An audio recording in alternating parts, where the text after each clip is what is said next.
We are moving to the second chapter, that is functions. A function is a part of a program with a specific meaning, or we can say that a set of statements within a program do a specific task. For reducing the complexity of the problem, we can reduce a larger problem is divided into different sections. That is, a group of statements within a program that performs a specific task. Usually one task of a larger program, but it can be executed in order to perform the overall program task. Functions can be classified into three: built-in functions, second one modules. Modules means functions within the module. Then third one is user-defined functions. Then we can see what is built-in function. A built-in function is a function defined inside the Python. There is no need to import any other modules for using this. We can directly use it in our program. For example, we can go through different examples. That is, ABS is a function with parameter x. It returns the distance between x and 0. We are passing the parameter x. It returns. We are giving as an example ABS of minus 45. It will give the distance between 0 and minus 45, that is 45. So clear? Then you can see the maximum value, minimum of a list of values. Compare, CMP for comparing x and y. This function will return minus 1 if x is less than y, and return 1 if x is greater than y. Then div mode function. This used for this quotient will return the quotient and the remainder. For example, div mode of 14 divided by 5 will get the quotient as 2 and remainder as 4. Then len, you know well, first year we have discussed all these. Then the range function.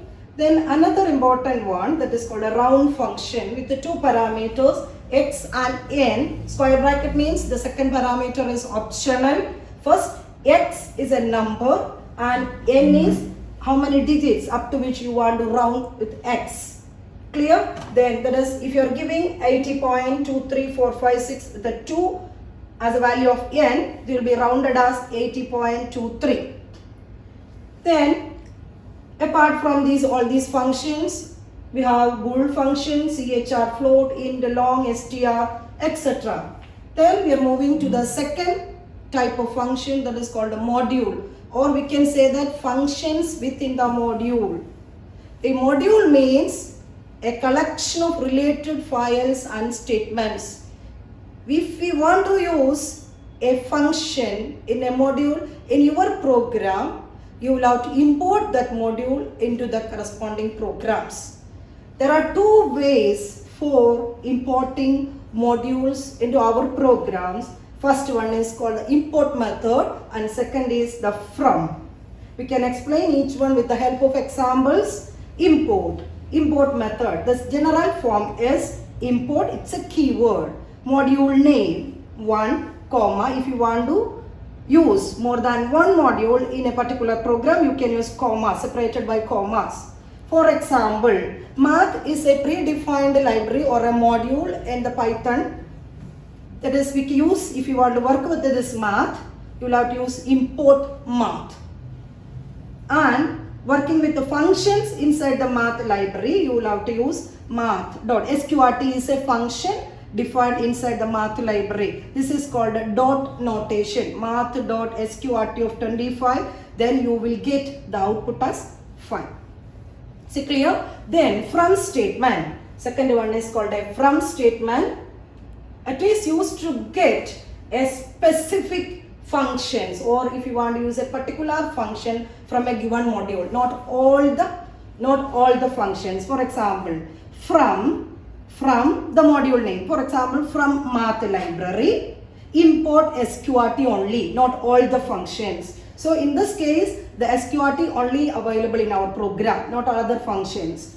Then if you want to use all the functions inside the math library, you can use from math import star.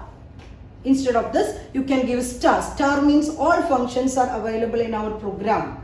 I give some examples of math library functions. That is floor, it returns the largest integer. Then far, FABS, both are different. ABS and FABS are different. FABS means only the absolute value you will get it. Then exponent. Then another library or the module that is called a random module. Random function already we discussed first year. Then int also.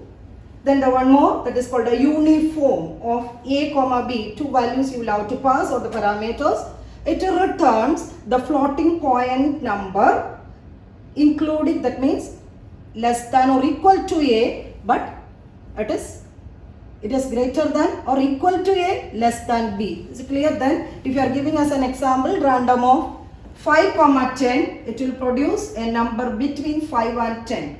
It is greater than or equal to x and less than b. Then the next is about how to create a module. How can we create a module? See, first you will have to write the Python code and save it as a .py file. Any Python file referenced as a module. Any Python file referenced as a module. And for example, I have created a file named hello.py. Hello.py and saved it as hello.py. And in another program, I have import hello. I have imported that module into another program and I have called hello is the name of the module dot the function, that is word, and the corresponding output will be printed.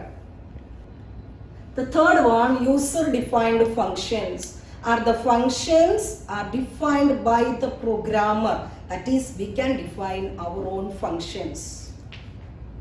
It's a general form for defining user defined function, that is def. Syntax of user defined function, start using the keyword def, that is definition, leave one space, you can give the function name, the bracket you can pass the list of parameters and followed by a colon. Below the def you have leave 4 spaces, then you can write the statements continuously, that is called indentation. Listen once more. For defining our own functions, start with the keyword def. Def is a keyword. Leave one space, then the function name, then bracket list parameters followed by a colon. Below the def, you can write the statements. Just leave 4 spaces. That is called indentation. Clear? Then, for example, I've given one example, def subtract. Then the name of the function is an identifier. You know what's the rules are behind identifiers. We can use capital letters, small letters, digits, and one and only one special symbol underscore for creating identifiers. When you are writing functions, you will have to give meaningful names to the functions. For example, I want to subtract 2 numbers. I have given the name of the function as subtract. For subtracting 2 numbers representing A and B. A is the first number, B is the second number. It is followed by a colon. After leaving 4 spaces, you can write the statement print A minus B. That means the statement of the function. Thus, the first statement, def subtract A comma B, is known as the function header. This is the body of the function. Then, this is in the same line of def, you can write the function call. Subtract is the name of the function. This is called the function call with the values 100 and 200. First, the control comes here. Then, the 100 will be assigned to A and B becomes 200. They evaluate, they execute the function and print the result as minus 100. Then there's printing. The next is function can return values. That is def subtract, we are subtracting 2 numbers. Instead of print, we are using a return. That is, we are saving the value or returning the value inside the function itself. And again the same effect, when you are calling it using the value, you will get the result. That is, we can print the value, also function can return a value. Then some more examples. Function can return more than one value. In C++ language, a function can return one and only one value, but in Python, the main advantage is it can return more than one value. For example, I have calculated both addition, add x and y, and also the difference. Return, add, and def. There are two variables. I have stored x plus y and x minus y. Then the main on the function x given the value of x9, y as 3, and see this a comma b, two different variables, sum, diff, xy, the function call. And if you are giving a will store the first value add, and b will store the diff, the second value, and you can print it separately. Or using a single value also we can store the returning values, that we can study it later. Then the next topic is about parameters and arguments in function. See, when you are writing functions, the values that we passed inside the function definition or the function header, that is P and Q, are known as parameters or the formal arguments. They are known as formal arguments. Listen once more. Parameters are the values that we passed inside the function header. Then next is about the arguments. Arguments inside a function, that is the parameters, that is the values that we passed inside a function call, are known as arguments or the actual arguments. Please listen. Arguments are the values that we passed inside the function call. The given example x and y are the actual arguments. Next is about types of arguments. What are the different types of arguments we can pass it inside a function? First one is called positional arguments. First one is called positional arguments. The arguments passed to a function in correct positional order. Arguments passed to a function in correct positional order. We can explain this concept with the help of an example. Listen, the function that's sampled with the two parameters a and b. I have printed the value a and b, and in function call I pass 6 and 5. It's clear?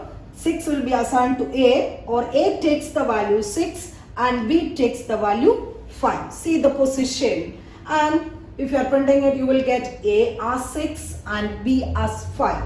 Another example, I have given the same definition but the values are changed. So 5 and 6. In this example, a will take the value 5 and b will take the value 6. A takes the value 5 and b takes the value, that is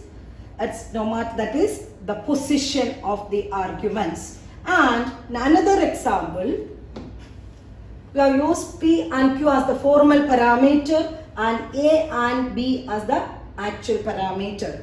See, we can use different names for variables in actual and formal, or in the definition and the call.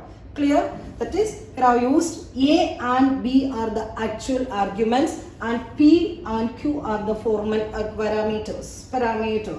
That is, we can use different names for variables in function call and function definition. Here I have mentioned A and B are global variables and P and Q are local, that we can discuss it later.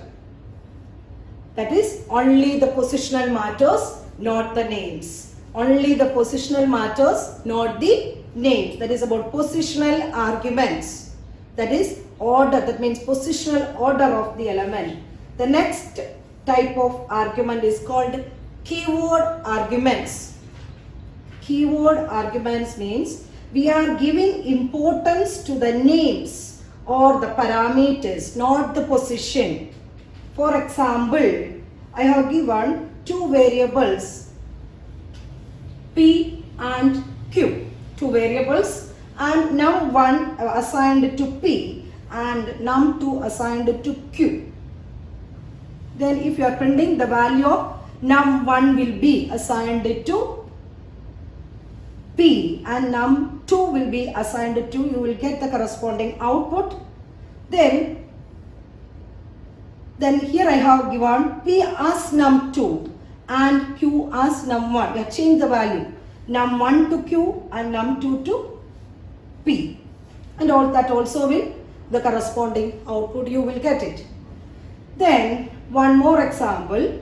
Directly also we can give the value at the function called time.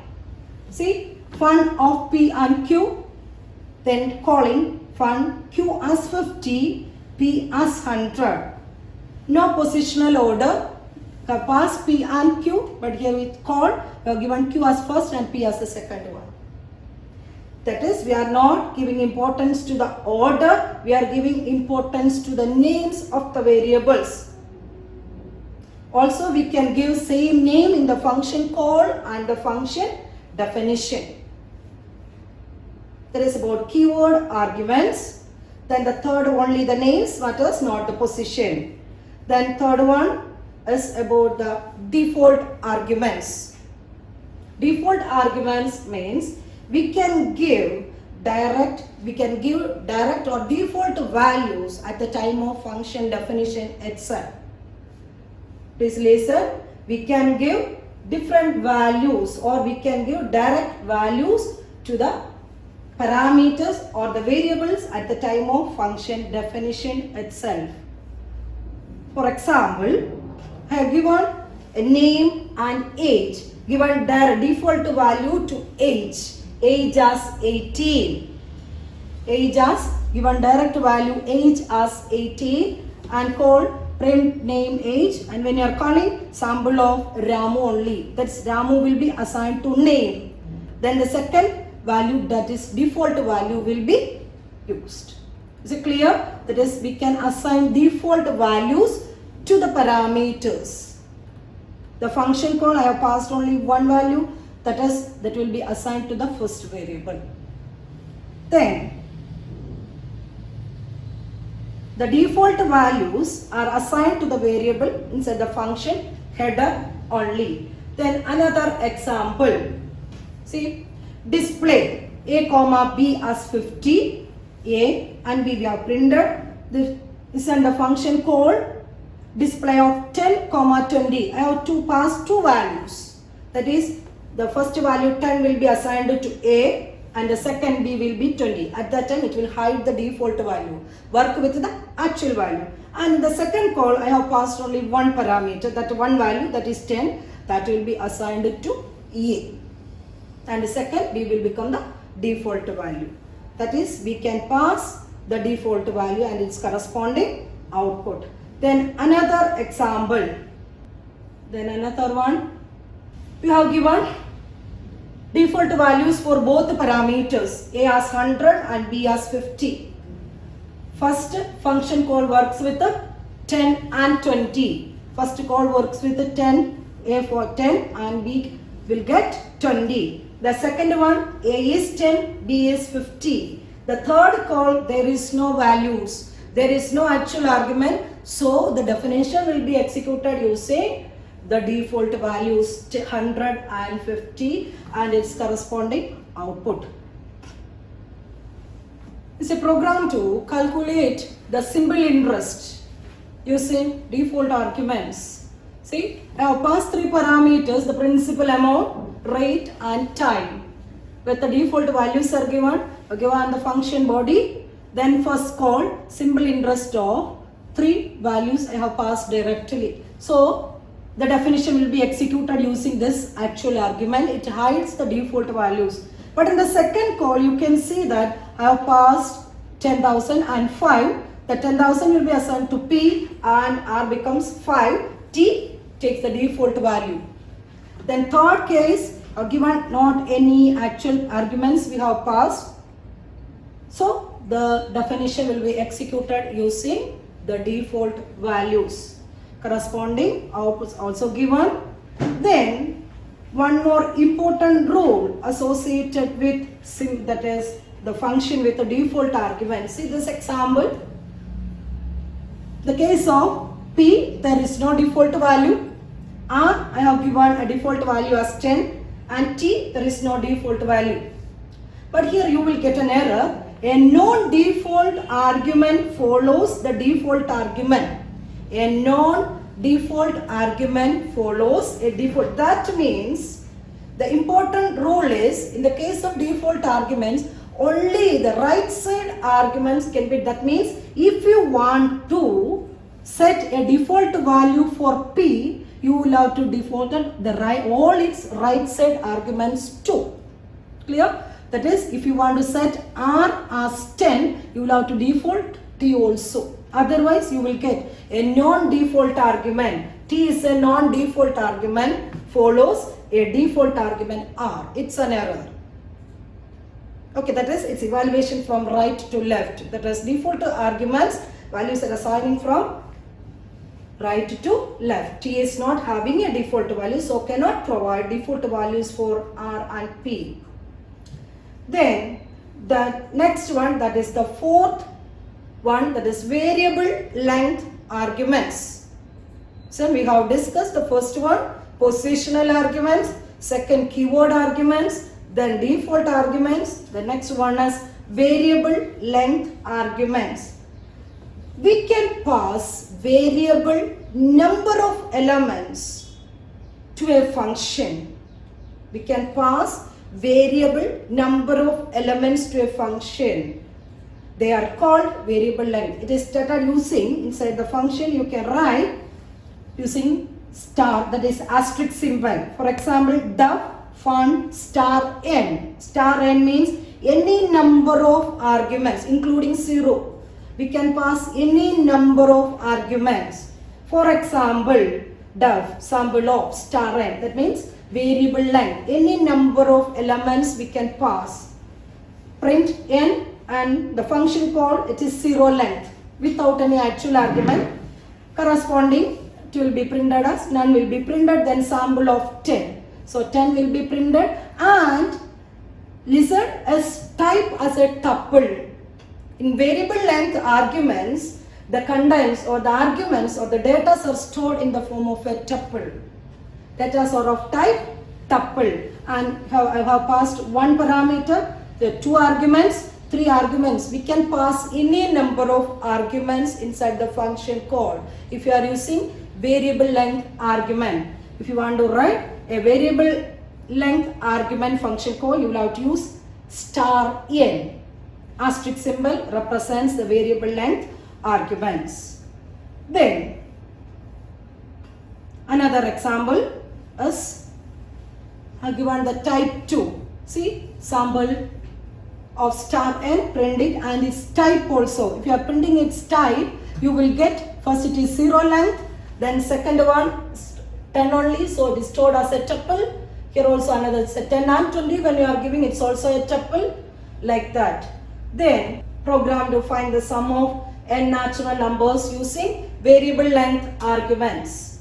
Using variable length arguments. You know the logic behind sum of n natural numbers. Then you can input any number of elements, sum are 0, and go through that tuple, and you can calculate the sum and print it. And the corresponding output is also there. First one, empty, that is 0 number of argument and different sets of values we have passed.